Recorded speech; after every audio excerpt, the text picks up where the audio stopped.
Sir ఈ algo ట్రేడింగ్‌లో SEBI role ఎంతవరకు ఉంది సార్? ఇంతకుముందు యాక్చువల్‌గా ఒక ఆల్గో ట్రేడింగ్ అనేది ఒక విధమైన గ్రే ఏరియాలో ఉండేది.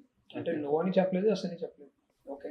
బట్ కాకపోతే ఏంటంటే మొన్న ఏప్రిల్ 1 నుంచి అంటే 2 ఇయర్స్ నుంచి ఒక కన్సల్టేషన్ పేపర్ ఇచ్చారు.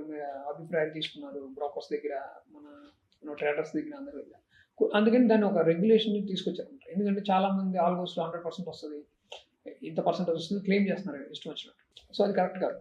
సో అదే కాదు మరి ఏ స్ట్రాటజీ ఇచ్చినా ట్రేడింగ్‌లో అయినా ఇన్వెస్ట్‌మెంట్స్ అదేంటి ఉంది కదా! SEBI mutual funds are subject to market risk అని. అంటే మనం ఎవరు గ్యారంటీ ఇవ్వలేం. అవును. అంటే గవర్నమెంట్ చెప్తుంది అది.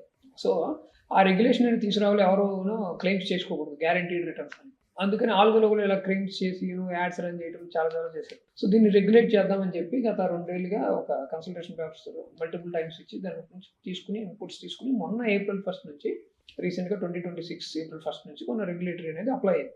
ఇదేం చేయాలంటే మీరు ఏ ఆల్గో అయినా సరే, మీరు వెండర్ అవ్వచ్చు, ఆల్గో స్ట్రాటజీని సెల్ చేసే వాళ్ళు ఉండొచ్చు, లేకపోతే ఎగ్జిక్యూషన్ ప్లాట్‌ఫామ్స్ అయి ఉండొచ్చు. వీళ్ళందరూ కూడా బ్రోకర్ త్రూ సెబీ ఎన్ఎస్సికి వెళ్ళి అప్రూవ్ చేసుకోవాలి. అంటే ఆ స్ట్రాటజీ ఏంటి, అంటే వైట్ బాక్స్ అని ఉంది, బ్లాక్ బాక్స్ అని కాన్సెప్ట్స్ ఉన్నాయి.